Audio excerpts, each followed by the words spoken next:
honesty, I didn't know how I was going to feel this morning.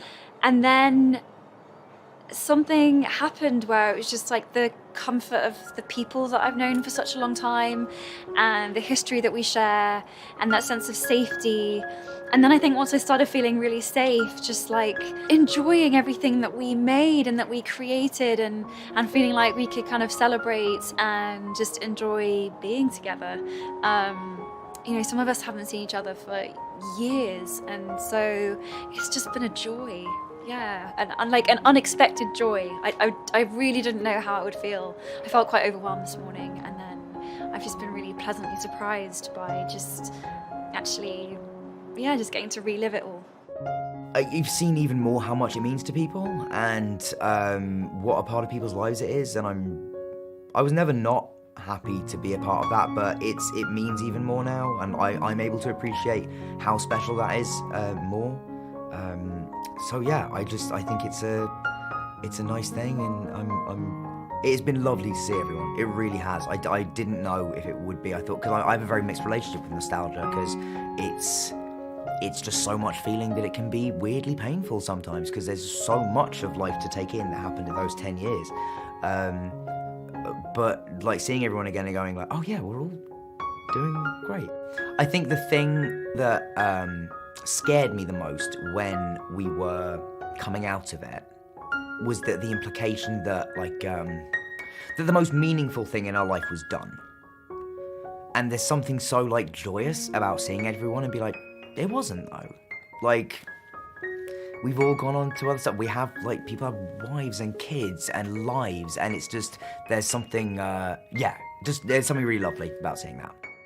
For me, it was amazing kind of growing up. I mean, I got involved with these because I was a fan of the books. I was kind of obsessed with this world and just kind of escaping into it. And to suddenly kind of dive into the books and be on the sets and kind of live it for real was just, it's indescribable, really. Kind of, it was just an absolute dream, and just very kind of surreal. You had to really kind of pinch yourself in some moments because it just didn't feel like it was really happening. And I think as the films got on, it wore off a little bit, not in a bad way, but just it became more real, and I just felt hugely grateful to be a part of it.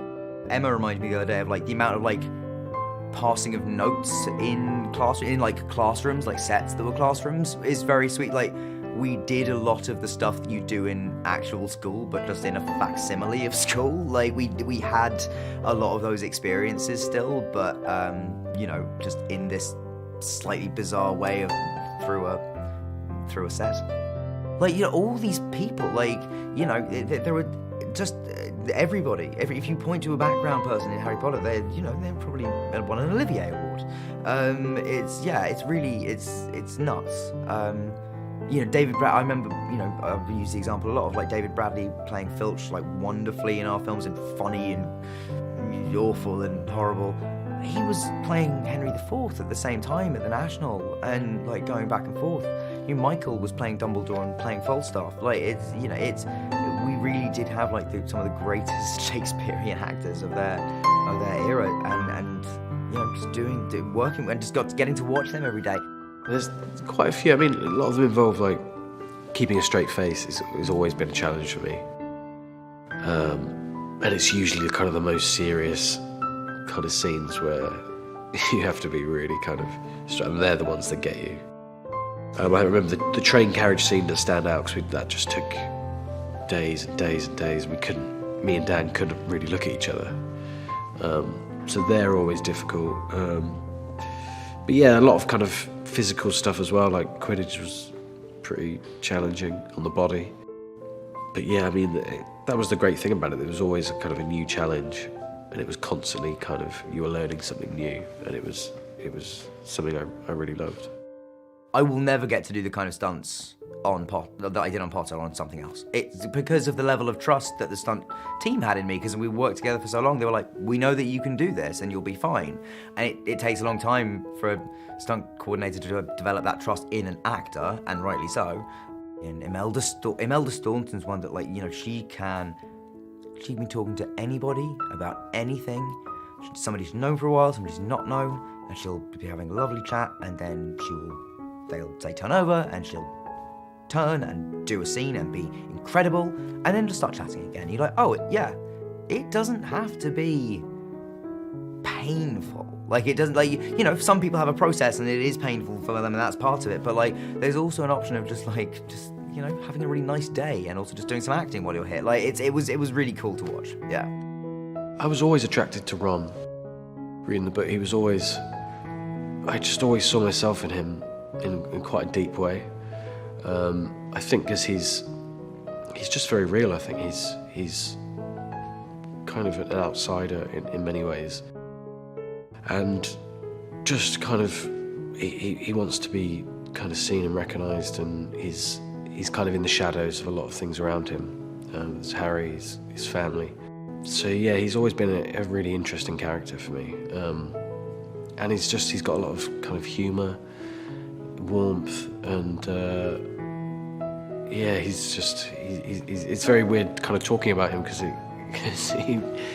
I really do feel like throughout those movies I've kind of, I don't know, we became the same person, so it's strange. I feel like a fictional character a lot of the time, but it's fun. Somebody asked me for my signature on that day, and I was standing with David Heyman at the time, and I wrote down my full name, which is still my signature. I just write my full name, and he was like, "You've got to get a shorter signature." And I was like, it's not going to be a problem, you know. There's not going to be a huge amount of demand, and if I do my initials, there's loads of DRs in the world. That could be anyone. It was a bad choice. I should have taken his advice. I should get a better signature. It's still shockingly bad. It was amazing to see everyone again. It's been a long time since I've seen any of them, and but I think about those movies all the time, and I think about Dan Nemmer a lot.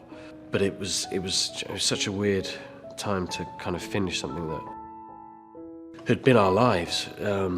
So I think kind of coming out of it, it was always important for me to kind of figure out what I was doing, who I was. So it's been nice to have that time, and I think this is the perfect time to sit down with everyone and kind of reminisce, because it's so nostalgic and it's everywhere.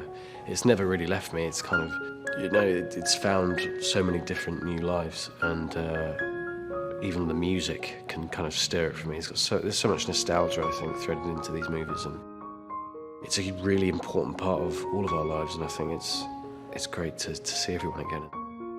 But I heard the phone ring, and my dad went to answer it and heard him having some sort of conversation with them, and then he came upstairs and he stood in the doorway of the bathroom, and my mum was there and my dad was facing me.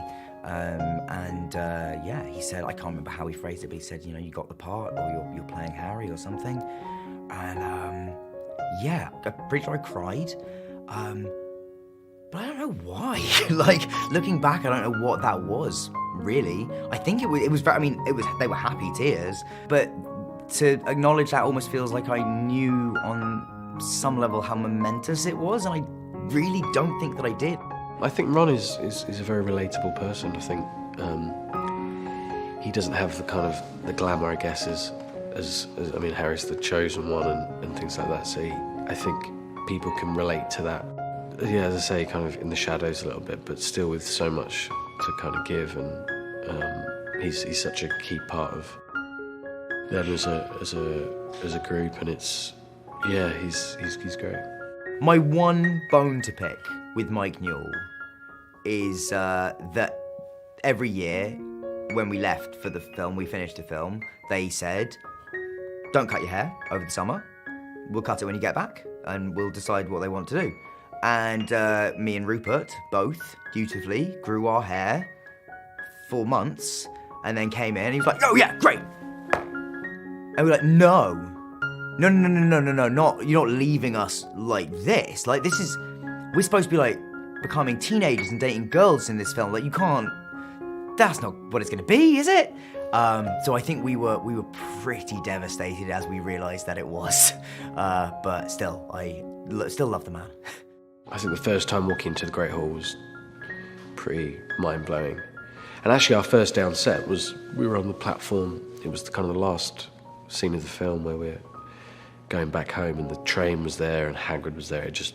It felt like we were in the book, and like we were looking at it's on the cover of the book, and we were there, and that was pretty amazing. But I mean, so many memories, like just the friendships we made, all the people, the family that was created over that course of time. It's hard to kind of sum up in one little anecdote, really, but it was amazing. I'll always be like happy to talk about it. It's something that I have, I think people expect me not to want to talk about it, but that's like somebody never talking about their childhood or their teenage years. Like every part of my life is connected to Potter and to Leavesden and to this place. Like my first kiss is connected to someone here. My first girlfriends were here. Like the first, everything I can think of is that related right now. But it all spirals out from the Potter set somewhere, and it's, everyone also says things like, you grew up on screen. And it's like, well, yes and no. We did our growing up privately still. We just did it on film set, and we did it with each other, and, that's bizarre. Obviously, because I was a fan of the books, I knew the books had such a huge following, and they were really important to people. They kind of were with people through their hardest times, and they've been a real support for so many, and such an integral part of people's childhood as well. They grew up with the books, they grew up with the films, but I never really had an inkling how much it would be so important to people, and it makes you really proud. It's an amazing feeling to have had that impact on people. The fans are amazing. And so surprising as well, all different kind of demographics, all kind of ages. It's amazing, and so much enthusiasm. And I do get shouted out things quite often, like "get your wand out" is a pretty common one. But it's great to see people kind of get excited, and it just makes it even more fun, and I really enjoy that.